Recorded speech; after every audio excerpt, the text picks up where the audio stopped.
Monsieur Ramanansou, vous êtes venu à la Société Centrale Canine.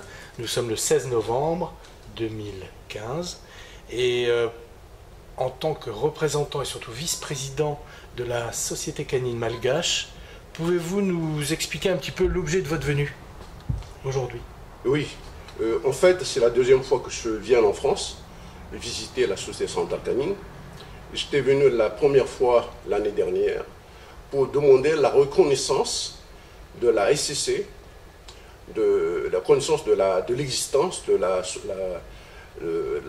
centrale canine malgache qui s'appelle l'ACIM, Association des cynophiles de Madagascar, puisque l'ACIM est constituée à Madagascar, il y a eu l'agrément du ministère de l'élevage malgache.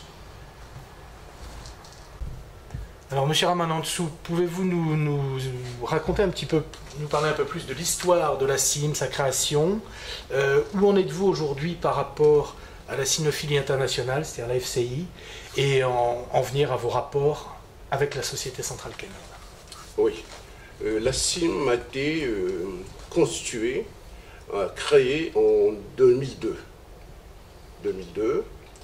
On a commencé à faire des expositions pour sensibiliser les gens, pour faire connaître la race des chiens, les races existantes à Madagascar.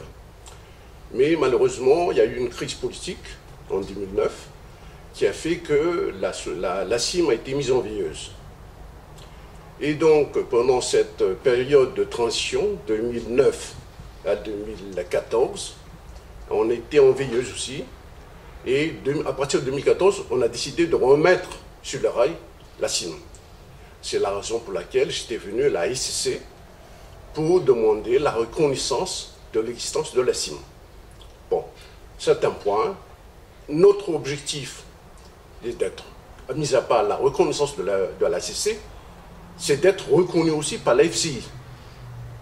Mais il faut savoir qu'il y a toute une procédure pour être accepté à ce niveau. Donc aujourd'hui, notre objectif, c'est de valider la race, toutes les races qui existent à Madagascar.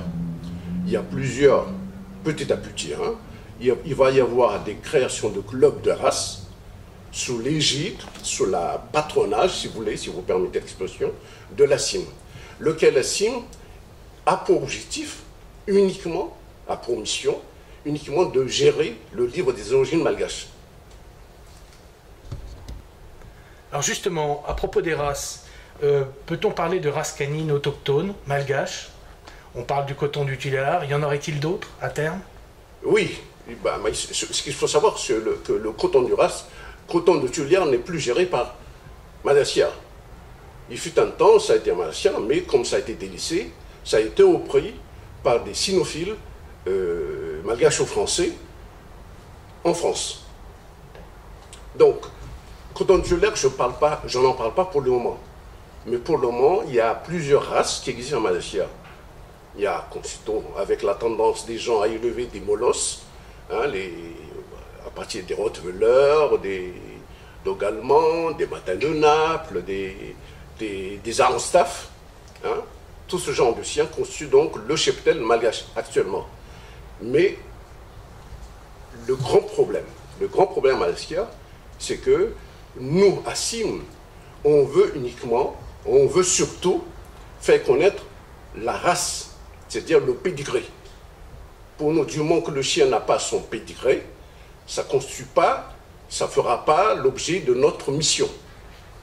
Mais toujours est-il, dans la CIM, il y a une structure qui s'appelle GTA, Gash Tiali, c'est-à-dire des Malgaches qui aiment le chien, composé de cheptels de diverses origines. Parce qu'il y a M. Varlet, qui est le directeur international de la SCC, qui connaît très bien Madagascar, et qui parle de cette race qui n'a pas son pédigré. Le chien, les Alikagash, chien malgache, mais qui compose le cheptel malgache, mais qui n'entre pas dans notre mission, le cheptel pédigré. Face à une population canine majoritairement de race ou d'apparence de race, mais généralement non inscrite à un livre, quels outils allez-vous développer pour donner un coup de fouet au chien inscrit, donc de facto à votre livre des origines, pour que le chien inscrit, le chien de race, gagne très clairement des parts de marché et soit de mieux en mieux représenté dans votre pays? Merci. La première chose à faire, c'est de réinscrire les chiens qui ont leur pédigré, que ce soit l'OF ou ADRK, venant d'Allemagne ou venant de Sud-Afrique, d'Afrique du Sud, puisqu'il faut savoir qu'il y a beaucoup de chiens qui viennent d'Afrique du Sud. C'est à côté de Madagascar. Bon, tous ces chiens qui ont leur origine, ça va être réinscrit dans le livre des origines malgaches, l'homme, que nous sommes en train de... le logiciel est fait et réalisé. À la date d'aujourd'hui, les inscriptions se font petit à petit, parce qu'il y a toute une procédure à respecter. C'est exactement comme à l'image de ce qui se fait au niveau de l'ACC. Hein, la déclaration de saillie, déclaration de naissance, déclaration d'inscription, le paiement en inscription. Mais pour ça, il faut que le chien soit tatoué ou pucé, etc. Mais toute une procédure doit être respectée. Bon, à côté de ça, nous sommes très ouverts sur conseil de l'AICC, M. Harley, que je dis il faut être souple. Donc il y a beaucoup de chiens qui sont typés, qui ressemblent beaucoup à leur Rottweiler, bien sûr, qui n'ont pas leur livre. Donc c'est la raison pour laquelle, ça fait partie de l'objet de ma visite ici en France, c'est demander à l'AICC de nous soutenir par l'envoi d'un expert de race, de chien, expert général donc, hein, pas vraiment expert en Rottweiler, expert en berger allemand, mais toute race confondue, pour voir un peu, pour valider un peu le cheptel malgache. Et par l'occasion, nous former sur l'élevage. Est-ce à dire que vous vous dirigez vers une forme d'examen de confirmation? C'est-à-dire que, est-ce que vous allez, ces chiens qui ont des origines plus ou moins connues, pour intégrer le livre des origines malgaches, le LOM, est-ce que vous allez demander une forme d'examen, enfin une forme d'examen de passage, pour voir s'ils ont les caractéristiques de leur race, s'ils n'ont pas de gros défauts, des défauts rédhibitoires? En fait ce n'est pas encore notre objectif. Notre objectif, c'est on s'en tient à la validation faite par l'expert envoyé par l'AICC. Nous n'avons pas encore la compétence pour le faire. Soyons réalistes et modestes. Mais nous attendons la venue et la discussion est en cours. Hein, probablement ce sera au mois de mars ou avril que l'AICC va envoyer quelqu'un pour évaluer un peu le cheptel malgache, mais toute race confondue. Au niveau des activités canines à Madagascar, vous avez plusieurs expositions canines. Est-ce que vous envisagez d'avoir des expositions canines à terme international quand vous serez reconnu par la FCI? Pour l'instant, comment ça se passe, les manifestations canines? Tout est à faire? Pour l'instant, c'est très modeste. On fait des expositions, on fait des petits événements canins pour faire connaître. L'objectif principal, c'est de sensibiliser les gens vers la connaissance des chiens de race. Mais on y va petit à petit. Hein. L'objectif, c'est d'aller le plus loin possible. On a vraiment la conviction qu'on peut le faire. Surtout que les gens sont très contents d'avoir su que l'AICC est derrière nous. Voilà. Si on parle chiffres, sur la population canine globale à Madagascar, qu'est-ce que représente en nombre d'individus, grosso modo, que représentent les chiens d'apparence de race ou les chiens qui ont des origines, des papiers venant de l'étranger? Qu'est-ce que ça représente? Des centaines, quelques milliers d'individus? Oui, sincèrement, je ne peux pas vous donner des chiffres précis. D'accord. Puisqu'on commence.